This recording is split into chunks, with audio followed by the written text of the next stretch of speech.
Good morning, good afternoon, good evening, good night. चारों काल में आप सभी का स्वागत है। और आज हम लोग पढ़ेंगे शिक्षक भर्ती के अंतर्गत एक महत्वपूर्ण सब्जेक्ट बाल विकास एवं शिक्षा शास्त्र। वस्तुतः आज आपकी क्लास 0 से मैं स्टार्ट कर रहा हूँ। ओके, तो सभी ऑनलाइन के बच्चे जुड़ जाएंगे फटाफट। और इसमें हम जो बाल विकास और शिक्षण शास्त्र है, आप सभी जानते हैं कि राज्य में शिक्षक भर्ती को लेकर 3 भर्तियां होती हैं, 3 स्तर की, शिक्षक, सहायक शिक्षक और व्याख्याता। तीनों में ये विषय शामिल है। और ये देखा गया है कि हमारे प्रतिभागियों में कई ऐसे प्रतिभागी हैं जो शिक्षक के लिए भी एलिजिबल हैं, सहायक शिक्षक के लिए भी हैं। कुछ लोग सहायक शिक्षक के साथ साथ अपना व्याख्याता के लिए भी हैं। तो बहुत कुछ नहीं, मैं देख रहा हूँ औसतन काफ़ी सारे कैंडिडेट जो हैं वो एलिजिबल शिक्षक, सहायक शिक्षक या व्याख्याता, ये 3 में से 2 में तो है, ऐसा हो गया है। कारण जानते हो, पिछले बार वैकेंसी 2023 में हुआ था, एग्ज़ाम हुआ था ना, उसके बाद इन 2 सालों में कई लोग जो बीएड करके रखे थे वो लोग डीएड भी कर डाले, जो लोग डीएड किए थे वो लोग बीएड भी कर डाले। तो इससे उनके पास जो एलिजिबिलिटी है, योग्यता है, वो सिंगल से क्या हो गई, डबल हो गई। तो उनको मैं ध्यान में रखते हुए जो इस हालांकि मैं ऐसे ही पढ़ाता हूँ, पर उनके लिए बहुत अच्छा होगा जो सिंगल से डबल हो गए हैं। ठीक है, उनके पास योग्यता ज़्यादा हो गई है, तो उनको भी सीडीपी जो है सिंगल से डबल पढ़ना होगा। तीनों स्तर पर आप देखेंगे तो सीडीपी का जो सिलेबस है सब में थोड़ा सा अंतर है तीनों में, यानी कि शिक्षक, सहायक शिक्षक और आपका व्याख्याता में। तीनों के बारे में बताऊँगा, विस्तृत जानकारी दूँगा, उसके बाद पढ़ने का सिलसिला आरंभ हो जाएगा। क्योंकि 0 से हम स्टार्ट कर रहे हैं, तो शुरुआत 0 से होता है, तो शुरुआत हम सिलेबस पे चर्चा करेंगे। तो सिलेबस को लेकर हालांकि मैं पिछले क्लास में एक जानकारी दिया था कि सिलेबस में हो सकता है काफ़ी चेंज, क्योंकि पिछले बार वैकेंसी आने के पूर्व शिक्षा मंत्री ने ये कहा था कि कई सारी चीज़ों में जो कमियाँ हैं उनको हम दूर करते हुए नए नियम, नया सिलेबस तैयार करेंगे। तो संभावनाएँ तो पूरी हैं, पर फिर भी जिस प्रकार से अभी तक जो एग्ज़ाम हुआ है छत्तीसगढ़ में शिक्षक भर्ती का, 2 दफ़ा तो हो गया अच्छे से, तो उन्हीं के आधार पर जो है हमको फिर तैयारी करते रहना है। थोड़ा बहुत अगर मूलभूत में परिवर्तन होगा तो बिल्कुल 5-10% हो गया, तो उसके लिए ज़्यादा हमको पैनिक होने की ज़रूरत नहीं है। स्पष्ट है? तो चलिए हम बात करते हैं यहाँ पर शिक्षक भर्ती के सिलेबस को लेकर, और हमारी मांग आप लोग के साथ लगातार बनते रहेगी और आप लोग बने रहिएगा अपने अधिकार के लिए। 5000 भर्ती पर घोषणा तो हो चुकी है, और 5000 भर्ती के लिए जो कांटे की टक्कर होगी आप सभी के बीच में, वो मैटर करता है कि कौन कितना शिद्दत के साथ कंटिन्यू अपना तैयारी को बनाए रखता है।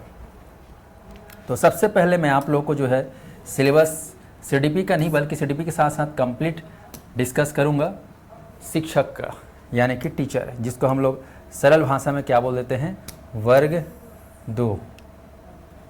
अब थोड़ा सा ध्यान रखिएगा, ऑनलाइन के सभी प्रतिभागी इस चीज़ को ध्यान दीजिएगा। शिक्षक के पद हेतु परीक्षा योजना वर्ग 2। सबको मालूम है कि वर्ग 2 का परीक्षा हम तब दिला सकते हैं जब हमारे पास डिग्री क्या होगी, बीएड की। ध्यान रखेंगे, बीएड का, है ना? हाँ, आप बोल लेते तो मेरे को, है ना? अब बीएड होगा। दूसरा जो है आपको ध्यान रखना है, जो डीएड किए हैं, क्या किए हैं, डीएड। आप सभी जानते हो डीएड के जो है पढ़ाई, जो डिप्लोमा होता है 12वीं पास के बाद हो जाता है, पर आप 12वीं के साथ साथ आप समय रहते ग्रेजुएशन भी कर लिए। क्या कर लिए? ग्रेजुएशन भी कर लिए, स्नातक भी आप कर लिए, और आपके पास डीएलएड की डिग्री है, तो आप शिक्षक के लिए भी क्या हो जाते हैं, एलिजिबल हो जाते हैं। आई बात समझ में? तो यहाँ पर शिक्षक बनने के लिए 2 योग्यताएँ या 2 योग्यताधारी डिग्रीधारी बन सकता है, एक डीएड वाला प्लस, और डीएड में क्या होना अनिवार्य है, ग्रेजुएट होना जरूरी है। अगर आप केवल 12वीं तक पढ़ें तो आप केवल प्राइमरी टीचर बन सकते हैं, मिडिल टीचर नहीं बन सकते। स्पष्ट हुआ 2 बातें? तो ये खास आपको ध्यान रखना है। उम्र के बारे में तो आपको टेंशन नहीं लेना है, 21 वर्ष पूर्ण होना चाहिए, बाकी उधर 45 तक आप दिला सकते हो, 21 से 45 के बीच में। चलिए ध्यान देते हैं पिछले परीक्षा पैटर्न पर। तो लगभग 150 अंकों के साथ इसके सिलेबस को डिज़ाइन किया गया था। 150 अंकों को 7 विषयों में बांटा गया था। चलिए देखते हैं, ध्यान से देखना, इसको रटना मत, आराम से देखना। एकदम 0 शुरू कर रहा हूँ, पहला, चलो बोलो, बाल विकास एवं शिक्षा शास्त्र। कितने अंक? 30 अंक। ठीक है। दूसरा है सामान्य हिंदी, इसके अंक कितने हैं? 25 अंक निर्धारित है। तीसरा है सामान्य अंग्रेजी, इसके अंक कितने हैं? 25। चौथा, ध्यान दीजिएगा, बहुत ही खास है, गणित और विज्ञान। गणित और विज्ञान, जिसके कितने अंक हैं? 30 अंक। अब जैसे ही गणित और विज्ञान बोलता हूँ तो थोड़ा सा कई लोग मन में सवाल आता है, थोड़ा सा और आगे बढ़ लेते हैं, फिर डिस्कस करेंगे। पांचवा सब्जेक्ट है सामाजिक अध्ययन, सोशल स्टडी, सोशल साइंस, इसका कितना है? 20 अंक।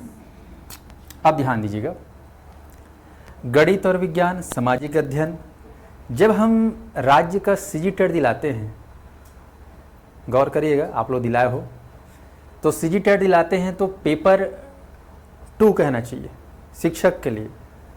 तो उसमें 2 प्रकार कैटेगरी होता है, एक गणित विज्ञान वाले होते हैं और एक सामाजिक अध्ययन वाले। जब आपका पेपर आता है तो आप देखे होंगे 90 और 60 इज इक्वल टू 150, उसमें से 90 प्रश्न तो कॉमन रहता है दोनों में, इन दोनों का, लेकिन 60 प्रश्न का जो रहता है वो सिस्टमेटिक अलग से डिफाइन किया रहता है। वो ये बोला जाता है कि अगर आप बीएससी वाले हो, है ना, साइंस वाले हो, तो आपको केवल गणित और 60 नंबर का जो है साइंस और विज्ञान को ही, साइंस और मैथ्स को सॉल्व करना है। यदि आप इस बैकग्राउंड के नहीं हैं, आप बीए वाले हो, तो आपको इसको स्किप कर देना है, आपको क्या बनाना है? सोशल साइंस या सामाजिक अध्ययन सॉल्व करना है, 60 नंबर का, ऐसा रहता है बाकायदा। लेकिन जब हम शिक्षक भर्ती का जो सिलेबस देखते हैं, शिक्षक भर्ती के एग्ज़ाम देखते हैं, तो हम चाहे सामाजिक अध्ययन बीए वाले हों चाहे बीएससी वाले हों, हमको दोनों को क्या करना पड़ता है? बनाना पड़ता है, दोनों की तैयारी करना पड़ जाता है। यहाँ पर ये राहत बिल्कुल भी नहीं है कि आप साइंस वाले हैं तो आप सोशल स्टडी को छोड़ दो, और आप यदि सोशल साइंस वाले हो तो साइंस और मैथ्स तक छोड़ दो। यहाँ पर वो राहत नहीं है। क्लियर हुआ? तो यहाँ पर इस हिसाब से देखा जाए तो सिलेबस क्या हो गया? बहुत बड़ा हो गया, क्योंकि आप दोनों पढ़ रहे हो, साइंस मैथ्स और सोशल स्टडी। पढ़ रहे हो कि नहीं पढ़ रहे हो? तो दोनों चीज़ें यहाँ पर इंक्लूड हो जा रही है, दोनों का आप देख रहे हो 50 नंबर के वेटेज। ये आपको ध्यान रखना है। सीजीटेट में ऐसा नहीं था, शिक्षक भर्ती में ऐसा हो गया। अगला है छठवा, कंप्यूटर। ये हमेशा रहता है, कंप्यूटर संबंधी सामान्य ज्ञान, एक ऊपरी ज्ञान रहता है सामान्य ज्ञान, और एक है सामान्य ज्ञान, जिसमें हम भारत के और छत्तीसगढ़ के सामान्य ज्ञान के बारे में पढ़ते हैं, जिसके 10-10 अंक निर्धारित हैं। इन सभी को ऐड कर देते हैं तो आप देख रहे हो 150। अब यहाँ पर ध्यान दीजिएगा कि मेरी जो एक सोच है, जिस तरीके से परिवर्तन हो रहा है अन्य राज्यों में, और हमारे यहाँ राज्य में भी व्यापम के पैटर्न में पूरा बदलाव हो चुका है, कह सकते हो एक हिसाब से, तो वो बदलाव भी इसमें देखने को मिल सकता है। तो मुझे जैसा लगता है, जैसा प्रतीत होता है कि इस बार शिक्षक भर्ती जब आएगा, नया नोटिफिकेशन जारी होगा, तो इसके सिलेबस के साथ साथ ये अंक पद्धति में भी आपको परिवर्तन देखने को मिलेगा। ये 150 अंक 3 घंटे का पेपर, अब ये क्या हो सकता है? 100 अंकों का हो सकता है। आप लोग मेरी बातों से सहमत ना भी हो, पर अनुभव के आधार पर ये कह रहा हूँ कि 100 अंक का होगा। समय क्या रहेगा? 2 घंटे का रहेगा, 2 आवर्स। अगर हम इसके पेपर में ये देख रहे हैं विषय, तो विषय इतने ही रहेंगे, मान चलिए। बस इनके अंकों को क्या कर दिया जाएगा? कम कर दिया जाएगा। जैसे मान लो ये 30 है तो हो सकता है इसको 20 कर दे, 25 है सामान्य हिंदू तो इसको 15 कर दे, 25 है तो इसको यहाँ पर 15 कर दे, ठीक है। इसको 30 है तो इसको कर सकता है 20, ये सामाजिक अध्ययन 20 है तो इसको कर दे 10, और ये इसको 5 और 5। टोटल करके देखो लगभग कितना हो रहा है? 5 और 5 10, 10 और 10 20, 20 और 20 40, 40 और ये 30, 70, 70 और 20 90 हुआ ना? हाँ, चलो 5 नंबर और पूरे देते हैं, ठीक है। इसमें 5 जोड़ देता हूँ और इसमें 5 जोड़ देता हूँ, तो मोटा मोटा जो है कितना हो जाएगा? 100। ऐसा समझे? तो कुछ करेक्शन जो होगा इसके मार्किंग में हो सकता है, क्योंकि मैं भी एकदम कंफर्म, जब तक नोटिफिकेशन नहीं आएगा थोड़ी नहीं बोल दूंगा लेकिन कम जो है होगा, 2 घंटे का होगा, ध्यान रखना। तो ये होगा सिलेबस में काफ़ी बदलाव, पूरी संभावना है। हो सकता है एक आध सब्जेक्ट को भी हटा दे, पर ये अभी कहना है ना तार्किक नहीं है, ना ही प्रासंगिक है। तो फिलहाल हम देखते हैं कि जैसा पिछले 2 वर्षों में 2 बार हुआ है उसमें सिलेबस ऐसा ही। अभी आपको फिलहाल आपको सब पढ़ना है, 7 पेपर 7 सब्जेक्ट पढ़ना है कहना चाहिए, ऐसा में। चलिए, तो मेरा जो इसमें विषय है कौन सा है, बाल विकास और शिक्षण शास्त्र। आप देख रहे हो कि इस पूरे सिलेबस में टॉप 2 सब्जेक्ट में बाल विकास और शिक्षण शास्त्र है और गणित और विज्ञान है। यानी कि शिक्षक भर्ती में शिक्षक वर्ग 2 में आप देख रहे हो सीडीपी और साइंस मैथ्स का जो वेटेज है सबसे ज़्यादा दिख रहा है। तो आगे जब चेंज भी होगा तो भी वेटेज इसका रहेगा शिक्षक के लिए। तो ध्यान रखना, इस सब्जेक्ट को आपको अच्छा करना है। हमको तैयारी तो पूरा करना है भैया, हमको सब में नंबर लाना है, ऐसा नहीं कि 2 ही सब्जेक्ट में लाना है। पर वेटेज आप देख रहे हो। चलिए, अब अभी इसमें आगे देखते हैं कि यहाँ पर सिलेबस कैसा है। ध्यान देना यहाँ पर, ये देखो, हो सकता है आप लोग को धुंधल नजर आए। मैं केवल सीडीपी पे ज़्यादा फोकस करूँ, बाकी के बारे में बस एक बार बता दूंगा। बाल विकास और शिक्षण शास्त्र, इसमें यूनिट आप देखिए इकाई 1, ठीक है। जब आप अभी तैयारी करोगे तो आप एक सीडीपी की कॉपी बना लेना। किताबें तुम्हारे पास 5-10 ठोक रहता ही होगा, लेकिन एक ठोक कॉपी होना चाहिए मेरे हिसाब से। इकाई 1 बच्चे का विकास, जिसमें उच्च प्राथमिक शाला यानी कि 6वीं से जो 8वीं के बच्चे हैं उनके स्तर पे हम बात करेंगे। ये सारे चीज़ दिए हुए हैं, विकास की अवधारणा, सीखने के संबंध में, बच्चों के विकास के सिद्धांत, वंशानुक्रम, वातावरण का प्रभाव, बुद्धिमत्ता के सृजन का समालोचनात्मक परिप्रेक्ष्य, बहुआयामी बुद्धि, भाषा और विचार, सीखने वालों के मध्य व्यक्तिक विभिन्नता, भाषाई विभिन्नता, जाति, लिंग, समुदाय, धर्म इत्यादि पर आधारित समझने में अंतर, सीखने हेतु मूल्यांकन व सीखने का मूल्यांकन के मध्य अंतर, शाला आधारित मूल्यांकन एवं सतत एवं समग्र मूल्यांकन, परिप्रेक्ष्य एवं अभ्यास। तो इस प्रकार से इकाई 1 में सारी चीज़ें दिया हुआ है। इनको हमको कॉन्सेप्चुअली डील करना है, समझना है। ऐसा में मैं जब डील करूंगा तो तुमको इस तरीके से डील कराऊंगा कि आपको कथन कारक के रूप में प्रश्न जब पूछे तो वहाँ पर अपना दिमाग थोड़ा सा लगा सको। वन लाइनर कम रहेगा, थॉट वाला ज़्यादा रहेगा। स्पष्ट है। दूसरा है इकाई 2 में समावेशी शिक्षा की अवधारणा और विशिष्ट आवश्यकता वाले बच्चों को समझना। काफ़ी सरल टॉपिक है। वंचित और कमजोर सहित विभिन्न पृष्ठभूमि से सीखने वाले का शिक्षण कैसा होना चाहिए, सीखने में कठिनाई, विकलांगता आदि से संबंधित बच्चों का शिक्षण, सृजनात्मक एवं विशिष्ट योग्यता वाले सीखने वाले का शिक्षण, ये है इकाई 2 में। तो इकाई देख लिए। तीसरा इकाई है आपका सीखना एवं शिक्षा शास्त्र, ठीक है, लर्निंग एंड पेडागोजी, जिसमें सीखने सिखाने के आधारभूत जो तरीके हैं, बच्चों के सीखने की व्यूह रचना, सामाजिक क्रियाकलाप के रूप में सीखना, सीखने का सामाजिक परिप्रेक्ष्य, बालक समस्या समाधान करने वाला व वैज्ञानिक अनुसंधान करने वाले के रूप में, संज्ञान एवं संवेग, बड़ा ही जोरदार टॉपिक है, अभिप्रेरणा व सीखना, सीखने में सहयोगी कारक, व्यक्तित्व एवं पर्यावरणीय। तो 3 यूनिट 30 नंबर आप देख सकते हो। सीडीपी में परीक्षा यूनिट मैंने दिखाया था, सीडीपी की टोटल कितने मार्क्स आ रहे हैं 30। यूनिट कितना दिया है 30। 3 यूनिट 30 मार्क्स, मतलब ये हम समझ सकते हैं कि हर एक यूनिट से कितना क्वेश्चन आ सकता है 10-10। स्पष्ट है। पर जब इसको हम जब डिटेल में पढ़ेंगे तो भले ये 3 यूनिट दिख रहा है, लेकिन हम जब इसको सरलीकरण करके पढ़ेंगे तो कई सारे यूनिट का ये कलेक्शन है कहना चाहिए। भले कि यहाँ पर 3 यूनिट में डिज़ाइन कर दिया गया, लेकिन ये है कई चैप्टर।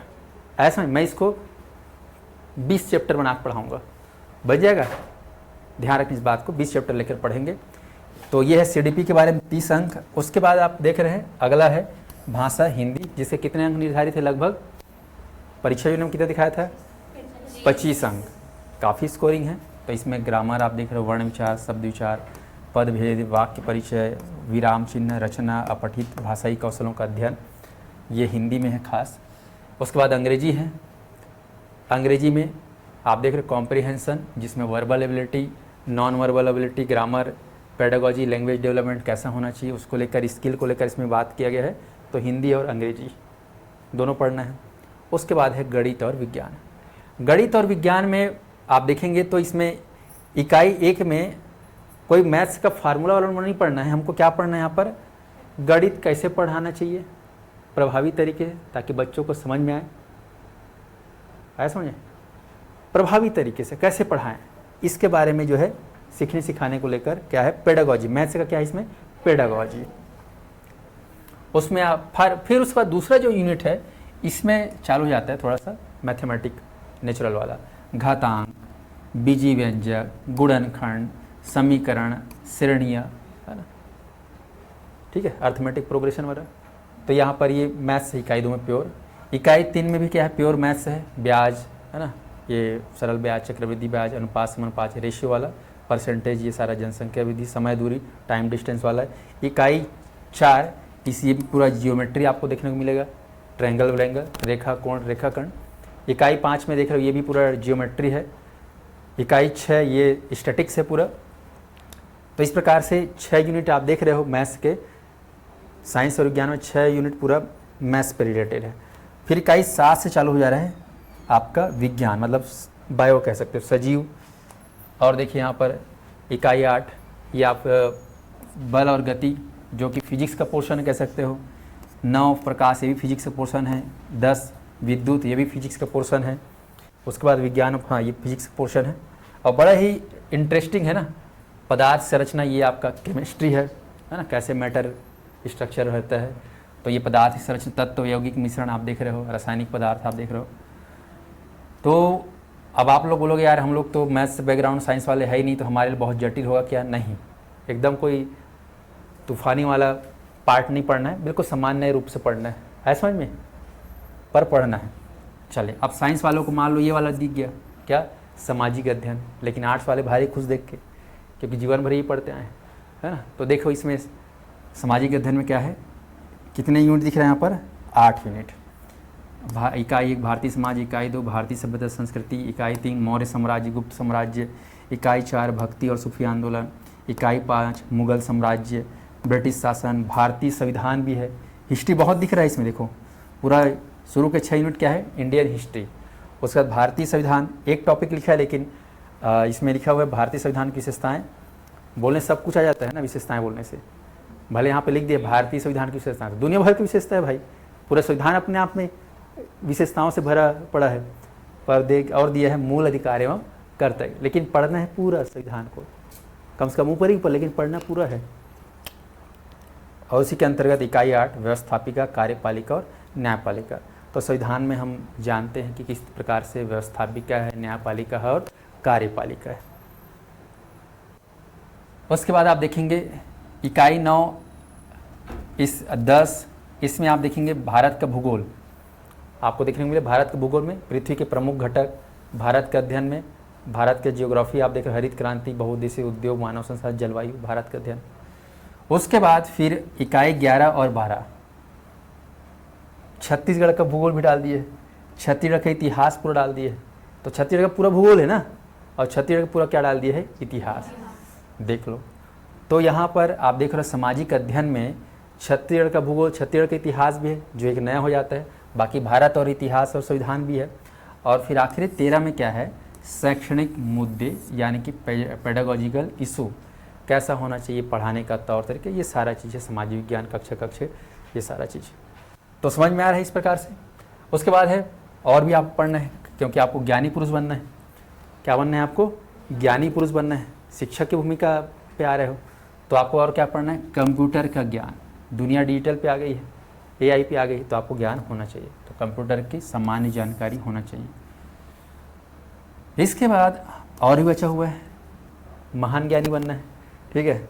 सामान्य ज्ञान आप देखोगे तो भारतीय राजनीतिक व्यवस्था एवं संविधान, मुख्य सावधानी प्रधान, मौलिक कर्तव्य और अधिकार, सूचना का अधिकार, सांस्कृतिक, राष्ट्रीय व्यक्तित्व, लोकतंत्र और चुनाव, लोकसभा राज्यसभा, ये देख रहे हो।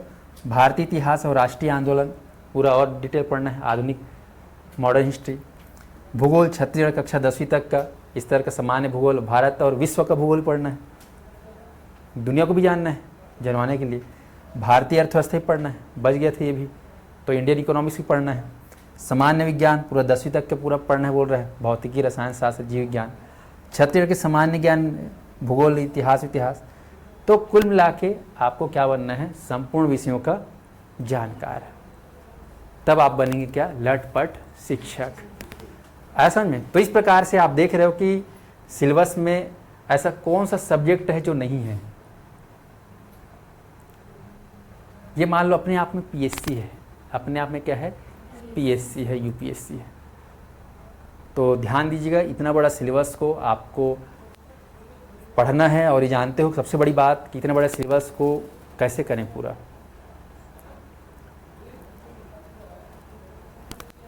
पढ़ना समझना अलग है, लेकिन इसको रिवाइज करना बहुत इंपॉर्टेंट है। इस सिलेबस को कैसे पूरा ख़त्म करें, तो ध्यान दीजिएगा, हमारे संस्थान में इसके लिए क्लासेस अब चालू हो रही है। रेगुलर क्लासेस होंगी 3 से 4 क्लास। ध्यान रहे आपको रेगुलर रहना है, एक चीज़ ध्यान रखना, इतना बड़ा सिलेबस है, इसको तभी पूरा कर सकते हो जब आप रेगुलर पढ़ोगे। अब कई लोग मेरे यहाँ ऑनलाइन पढ़ेंगे, कई लोग ऑफलाइन पढ़ेंगे, कई लोग रिकॉर्डेड क्लास देखेंगे। तो ठीक है भाई, रिकॉर्डेड क्लास देखना, लेकिन गैप मत करना। नहीं तो हर दिन अगर आप बोलोगे कि नहीं मैं एक आध दो सब्जेक्ट छोड़ देता हूँ, तो ऐसे करोगे फिर आपके साथ बहुत ज़्यादा बर्डन आ जाएगा, टेंशन आ जाएगा। तो कोशिश करना है आपको रेगुलर क्लास करना है, चाहे भले रिकॉर्डेड फॉर्म में करो, चाहे लाइव फॉर्म में करो, चाहे ऑनलाइन करो, लेकिन रेगुलर रहना है। अगर कोई सब्जेक्ट या कोई क्लास छूट जा रहा है तो उसको तुम लोग सैटरडे संडे निपटा लो, लेकिन बासी बचा के नहीं रखना है, ऐसा समझ में, तभी जाके ये सिलेबस आप पूरा सही तरीके से कर पाओगे, अन्यथा नहीं कर पाओगे। आपके पास बैक बर्डन बहुत ज़्यादा रहेगा और आखिर में बस यही रोना आते रहोगे कि मैं यार पढ़ नहीं पाई, पूरा कर नहीं पाई या पूरा नहीं कर पाया। उसके बाद तुम कितना भी MCQ लगा लो, कितना भी मॉक टेस्ट लगा लो, तुम्हारा थ्योरीज में ठिकाना नहीं है तो तुम्हारा वो सब करने का क्या मतलब। तो थ्योरी पूरा कंप्लीट करना है, कम से कम आप लोग 80% थ्योरी कंप्लीट करके रखो। मैं नहीं बोलता कि 100 में 100 करो, लेकिन कम से कम हर बच्चे का जो सिलेक्शन लेने वाले बच्चे रहते हैं वो 80% करते ही करते हैं, ऐसा समझ में। तो आपको 80% करना है, रेगुलर क्लास से जुड़ना है, क्लास बंक नहीं मारना है, वो आपके ऊपर जवाबदारी है, क्लास को जोड़ बचा के नहीं रखना है, ऐसा समझ में। तो इन चीज़ों का आप लोग ध्यान रखिएगा। चलिए अब मैं शिक्षक